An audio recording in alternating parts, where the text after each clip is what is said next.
Welcome to Clyde Samvada. Namaskara to all. The Clyde Samvada is brought to you by the Hindu Temple of Scotland. And if you are a regular listener of the show, you would be surprised at the fancy new setup that we have today, where we have these road mics, a road master, lights, which makes the two of us look more glowing. All of this is brought to us by the South Lanarkshire Libraries, which has an initiative called Lending Voices. And Ian and Dave of the Lending Voices team has been very generous in uh, telling us about how we can do our podcast better, giving us tips to improve it, and not just stop at giving us tips, but also set all of these things up to make our show look a lot more uh, good. I mean, fancy, yes, but then I think the quality of the podcast also looks a lot more better with this. So, talking about South Lanarkshire, the temple, which is the Hindu Temple of Scotland, is based in South Lanarkshire.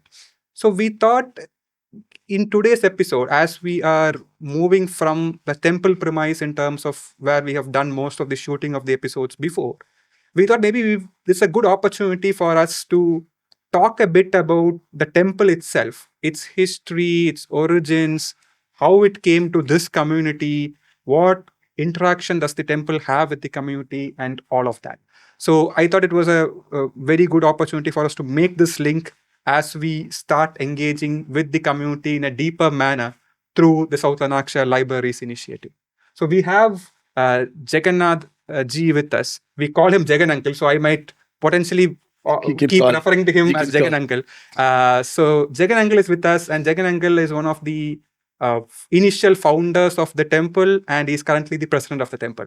So Jagan Uncle, welcome to the show. How are you today? Thank you very much. Good morning, everyone, and thanking the Rutherglen Library and Davis, Davis, and of course yourself for organizing the speech. I'm really glad about that. Super. So maybe Jagan Uncle, we can start by like the initial part. Like, how did you start thinking about creating the Hindu Temple of Scotland? When was this? Who were involved? What was the motivation? All of that. Yes, actually, in year 2002, and few like-minded couples were involved. Like-minded couples are Dr. and Mrs. Setharaman, and Mr. and Mrs. Jagannathan, that's myself and the wife, and Dr. and Mrs. Doraiswamy, and also Dr. and Mr. Logendra, Mrs. Logendra, sorry, joined with us for a short period. Okay. The reason to open the Hindu temple in Scotland is to provide traditional South Indian prayers and ceremonies. Okay. These like-minded couples have contributed, donated initial funds to source Panchaloga idols from Swami Malai, Tamil Nadu, India, along with other prayer vessels, mats, and various puja items. The first South Indian temple in Scotland inaugural puja was conducted on 21st August 2005 at Partick Hall, Council Hall in Glasgow. So you rented a council hall for the initial. Correct. Yeah, we rented one of the hall within the council. So hall. You would rent it just once a week, or just once a week on Sundays. Okay. It's about 3 hours we rented it. Okay. So what happened actually, we invited a couple of priests from London to conduct the opening ceremony puja. Okay. Also, we had invited a few dignitaries, MPs and the MLAs to take part in the ceremony. And so then this opened, the temple opened in Partick Hall. Okay.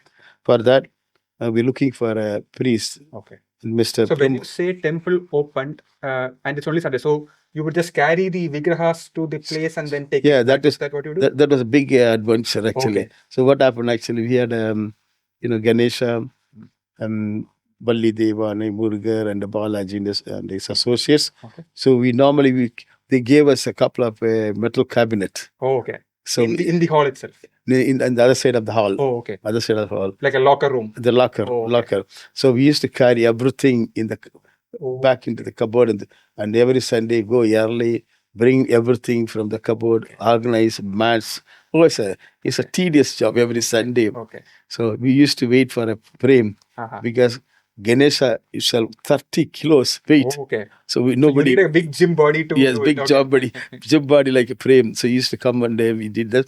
Of course, Prabhu uncle, myself, we carried the rest, and of course the others. Others help you. And my wife and Batmini Raman. Yeah. So with some people actually helped us to organize the temple.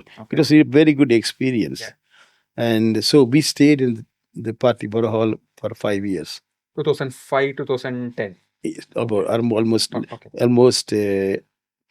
end of 2009. Okay. Same time. So before we moved out, we had meetings along with the devotees and to raise funds to look for some place to have one place. And surprisingly, we raised 35,000 pounds from the devotees. Unbelievable.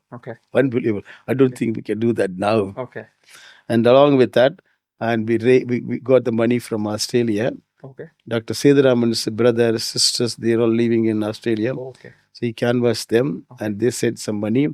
And also we got in touch with India, and they also sent some money. So we used that money for an initial mortgage payment. So when you say mortgage payment, like was the did you identify where you would move to, or was it before moving into? So we raised the money first, and then we're looking for a place where we can move. We found some place, couple of places within Glasgow. That time actually 200,000 pounds. 10 years ago. It was a lot of money. 14 years ago almost. 40 years. It's a lot of money. So luckily, and this one came up. The Rutherglen, the church. So that place was locked in for 2-3 years. So the church at Rutherglen was not being used for about 2 to 3 years. Yes. And it kind of came on sale. So what happened actually, the people asked to buy that place for storage. But the Church of Scotland, they didn't want to give that building to this kind of commercial purpose. So they're looking for somebody for religious based activities. So when we approached Church of Scotland, they were delighted. Nice. So they gave the building. And of course 2009. 2000, end of 2009 almost. So in this case, actually, we approached the Royal Bank of Scotland for a mortgage. They refused to give money. So we have initial amount. Initial amount. So this is where actually Dr. Sedaraman, he pledged his surgery. So nobody will do that. That's quite a commitment, right? Like very big commitment. So, personal enterprise being kept as a mortgage for a community initiative. Yes. So he did a wonderful job. He was I don't know how to appreciate him and his wife. So he pledged his surgery to Royal Bank of Scotland. And so agreed to give the mortgage. So we moved into this current Rutherglen place in 2010. January, even before that, we moved in. So how was it when you moved initially? Because you said like the church was not working for almost 2 to 3 years, right? So yes. How was the internal, external of yes, the place? I can mention that. So when we took over the place, the building was in very bad state. They all came and spoke to us. You must be mad. To buy this. To buy this, terrible hospital place. So we undertook major upgrading work. So new wooden floorings throughout the temple. Complete rewiring throughout the temple. The electric rewiring completely. Because it wasn't safe at all. With that current, with that wiring. And also full central heating system. Those days, it was really kind of I don't know how to say, the big pipes in the middle of the temple. Big pipe. Well, it's not electric, the gas heating sort of a thing. The heatings, they can, I think, big pipes in the middle of the building by the temple, and then another 2 big pipes. I don't know.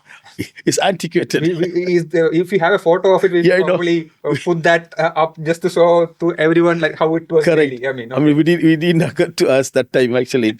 So we had to change the whole central heating system and false ceiling for downstairs to preserve the heating. Painting, we painted the whole place because the place wasn't used at all. Even new toilets. Okay. Everything, literally. Okay. It's like sort of full interiors redone almost. Everything. Okay. And then, of course, particularly the roof was in very bad state. Okay. So when we went upstairs, we found out so many leaks. So we called the roofing people, Okay. and they sorted out. So we must have spent about 90,000 to 100,000 Doing all the interiors to bring the temple to comfortable and safe place. Interesting. So we never raised single penny from any other source. All the money came from the devotees. Okay. And the mortgage. And this 90 to 100,000 pounds. Okay. Oh, okay. The cash. Mortgage is for the initial property. Mortgage was for building. Okay. And this one is to upgrade the building. Okay. So, and also quite a commitment that the community has put into all of it. I mean, so yeah, kudos to, I was not there at that point of time, but then kudos to whoever it's a lot of money. All of that in. Okay. So 90 to 100,000 was quite a lot of money. Okay. And we really, surprised to get that money. The people are so generous. Yeah. I mean, we don't have any business people. So they're all professionals. Yeah. Being a professional, given so much money is appreciable. Yeah, absolutely. Very appreciable. So we moved in. Like in this platform, I think we should extra thank all of them. I don't know who of them are watching it still, but then we are extremely thankful for what they have done. Yeah. Yeah, I mean, of course, that time actually the money came from Mr. Prem Kumar Olamanta, doctors Gopinathan, Dr. Balachandran, and Mr. and Mrs. Balayadan, and many more devotees. Okay. I mean, I don't know. Yeah. We have a list of names still there. Yeah. There's so many people given the money from small amount to bigger amount. Yeah. Gradually, we decided to bring stone deities from India. Okay. And most of them came from South India and few from Jaipur. Okay. So now, temple has Sivalinga, Lord Murugar and his associates, Lord Balaji and his associates, Devi, Saraswati, Lakshmi, Navagraha, Lord Hanuman, and Ayappa deities. We have so many deities we managed to bring. Yeah. So what happened? Actually, we need Gopuram for those deities. Yeah, Gopuram is the for individual. It's like, for the audience which are not familiar you can explain the concept of Gopuram. It's essentially think of it as like a roof that kind of goes in a curved shape, sort of in this shape, a triangular shape on top of where the deities are. Yeah, go on. So managed to found Satapadi. No, they say Satapadi. Yeah. Who is an expert in building Gopuram. Okay. So we found this person in London. Okay. So he came up. Satapadi is the person who will just make Gopurams. Okay. Yeah, he's an expert. He's someone actually, he knows how to do it. Like the east, west, south. Yeah. No, they look at. So he did this for a Gopuram for every deities. All the deities done by this person. So there were so many things happen, and then gradually we moved on. Okay. From there. Okay. And the people started coming in. Wonderful. Coming to temple. So this is like 2010s, 2011 is when did all of these reconstruction, rework, all of that. And then over a period of time, I suppose all these other stone deities. They all came up over the period. It didn't come in the one go, but it came up with, for a few years. It took about a few years to bring the deities. Got you. And then in the sort of, when you think about the temple in the last 10 to 12 years, since it kind of moved into the Radhaglen premise, what do you think were key highlights for the temple and for the community at large that kind of you observed? Yeah, I have a list of achievements. Okay, it's not just myself. Okay, as a group. Okay, and I was proud to say this. In year 2014, okay, the Commonwealth Games Committee approached me on the email. Okay, I don't know how they found my email. Okay, so the meeting went on over a year. Okay. In the city center, near Candlelix. Okay. I used to go to the meetings, every meetings, I wanted to make sure a temple is, coming to the place so the people, the others can, will know, oh, this is temple in Radhaglen. So I attended the meeting. So eventually, they allocated a separate room in Players Village in Dalmana, Glasgow. Okay. Okay. So for Hindu worshippers, Okay. for the team from various countries. The Hindu. Yeah, there will be Hindu community from for like spokespersons from different communities. Yeah. Okay. So actually, Dr. Prabhara Bhatt, Okay. I just spoke to him and he agreed to come to the. Okay. So you were there like every day of the games? But actually, we every day almost, but not the whole hours. We used to go in the in the afternoons, and we used to go there. Just few sessions. Dr. Gopinathan came. Okay. Of course, I used to go to Dr. Prabhara's house, collect him. We came by a train. Okay.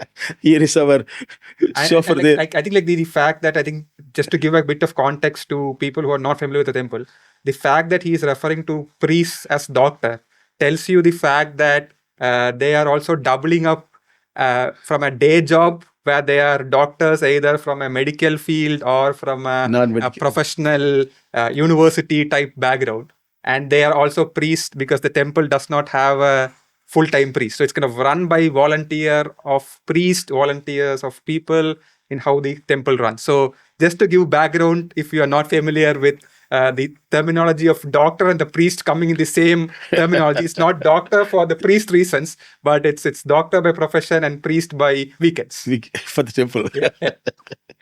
Then we secured a grant from prestigious award for all Scotland and the commendation from the Queen. Okay.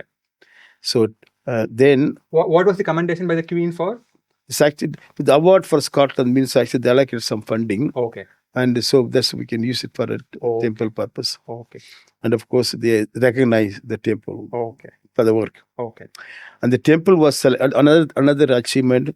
They called big lunch those days. Okay. For big lunch. Big lunch. Okay. For a queen's one of the I'm just trying to think birthday or something. Okay. So they gave the money throughout the country. Okay. For all the temple, whoever is volunteer to celebrate this. Okay. So we got the money from the big lunch selection committee. Okay. And actually, they gave a few £1,000. Oh, okay. So that means that we invite a lot of people in the temple. So to make it a community event of sorts. Correct. Okay. So we can to improve the local community, the connection as well. Okay. So we brought supplied them food as well in the temple. Nice. It's a big event. When was this? 2014, 15? Around about, I can't remember exactly. Okay. Yeah, around about. Okay.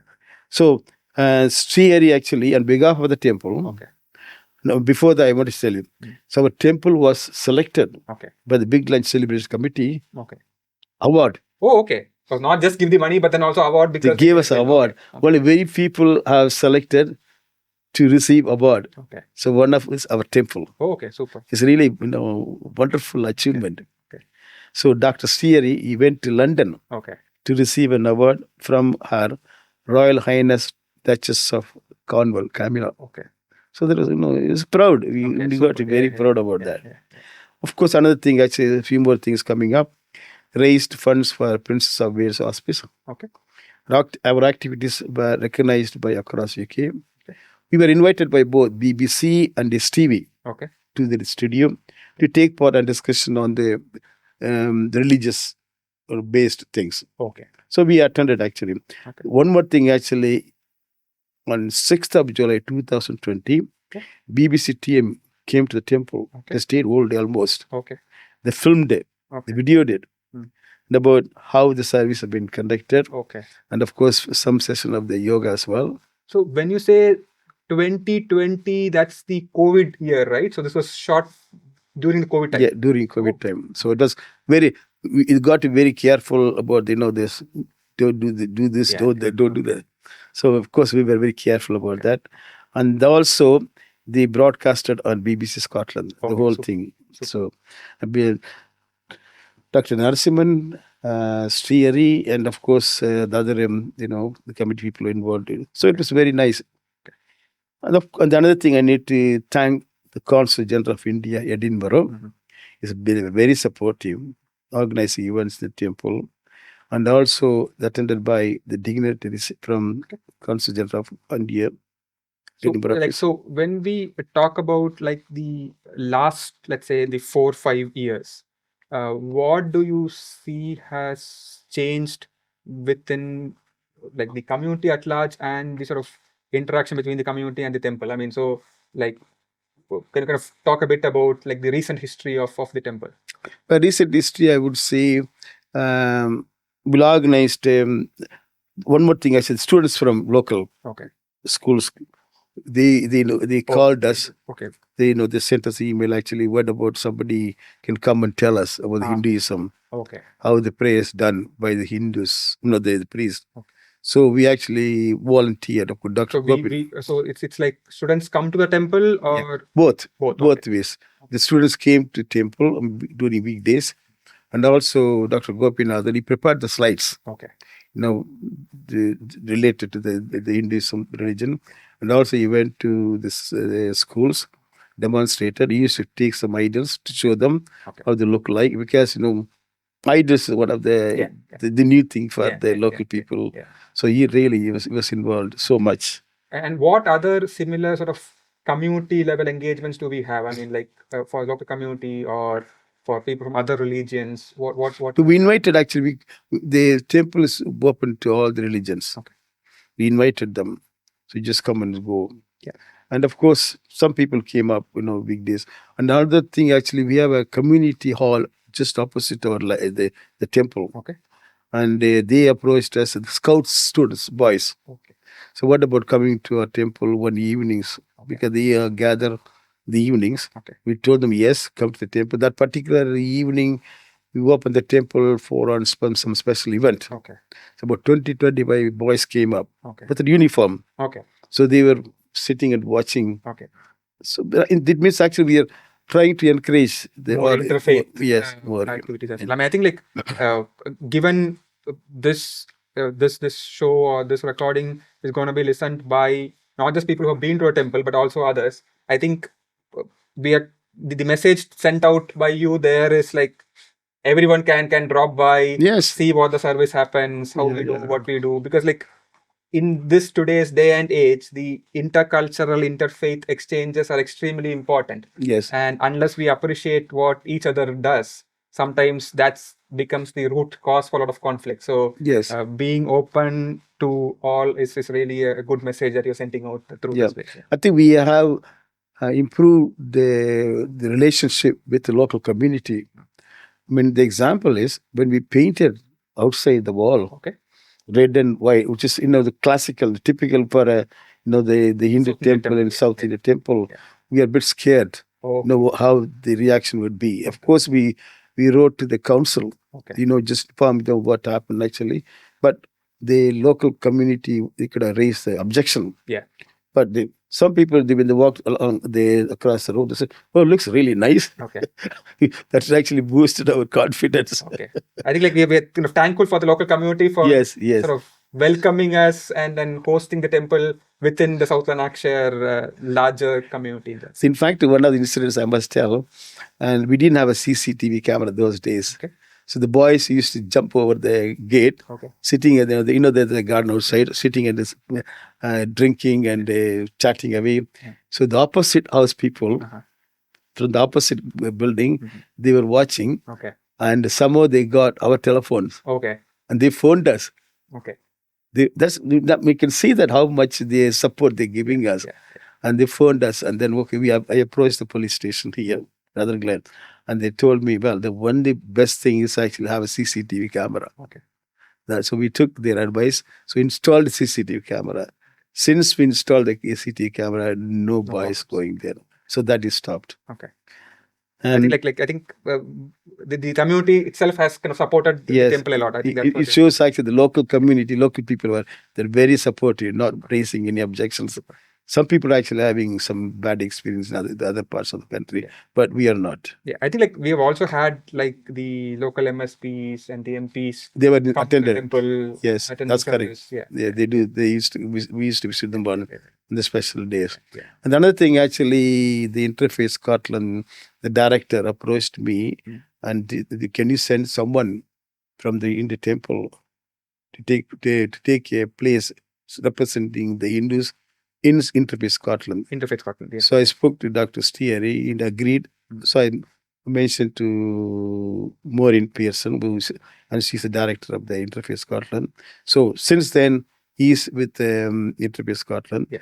Very recently, about year ago, and another organization, Scottish Hindu Foundation, and they opened it. So we are one of the member in them, and actually all the temples in Scotland, they're part of the Scottish interfaith, Scotland, but they're mainly working for the benefit of the Hindus. Okay, but we didn't have that particular organization.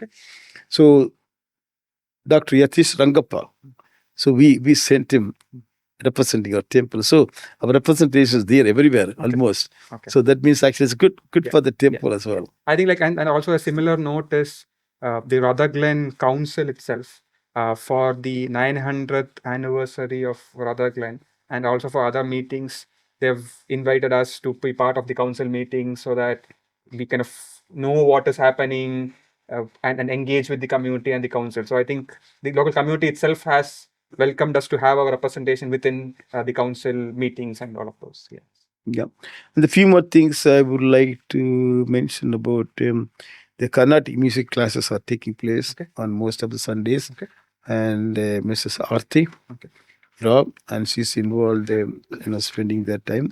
The students are really, benefiting from the Carnatic music. So it's a mechanism for the younger kids growing up in Scotland to be connected with the Indian cultural heritage roots. So having dance and music helps with that. Yeah, of course, another thing actually, Dr. Radha, and she's a dance teacher, and basically she's working in the the university again, as you mentioned, doctors different, the dance teacher different role. And she was teaching them Bharatanatyam in temple for some, but only recently she couldn't manage to come. And any sort of closing thoughts that you have, particularly in terms of what do you see as the future, and sort of any message for the local community in terms of engaging with the temple? Well, our ambition is actually either upgrade this temple or move somewhere else. The new ground, build a new temple. So for that, we're looking for the funds. So need a lot of money, and unfortunately, none of our devotees are business people. The business people can share thousands of pounds, but our devotees, they are giving money, within their capacity. So that is our ambition just now, currently. And since we opened the temple, it's run by the voluntary priests and voluntary committee members. We have a voluntary committee membership as well. And I must mention this here, and I must be grateful to all the voluntary priests and the voluntary committee members. I must name their name. And Dr. Strieri, Dr. Narasimhan, Dr. Sreevas, yourself, Mr. Naveen, Mr. Surendra Kuntur. And of course, they conduct a lot of pujas both inside and outside. So outside, that's a form of raising the funds for the temple. We're getting good support from the voluntary priests and the voluntary members as well. And another thing, some folks actually approached us, can you conduct the weddings based on Indian tradition? So we did. We approached, we managed to conduct the weddings in the temple. They're very pleased. And we actually, over the years, we did a few weddings. And of course, then and there we have yoga sessions taking place. And I feel we are very proud of the temple, the way it's improved. And within a short period. Now, most of the devotees in Scotland are aware of the temple. So we are catering our services to both Hindus and local communities. Anyone can visit the temple. One of the experience I must tell, and this Trieri mentioned. So he was flying back to India, or just coming back here. Somebody asked about the temple. That is 36,000 feet. They talk about temple. We're so proud of it, isn't it? Not many people will know about temple. It's quite good. Now, those days actually we used to get very few people when we opened the temple. Now, the temple is, a lot of people coming in, which is actually shows we are doing the great job for the temple. So I must thank the devotees supporting from our members and the voluntary priest as well. So thank you very much. Super. So thank you so much for giving us the sort of 20-year 20-year history of the temple, almost from 2005 to 2024. And I think for all of the people who are listening in, a lot of you are already regular visitors of the temple. But if you haven't visited the temple, feel free to drop by. The temple is open on Sundays in the morning between about 11 and 1:30. So just come, drop by, see what we are up to. And that's the show for today. Namaskara. Thank you.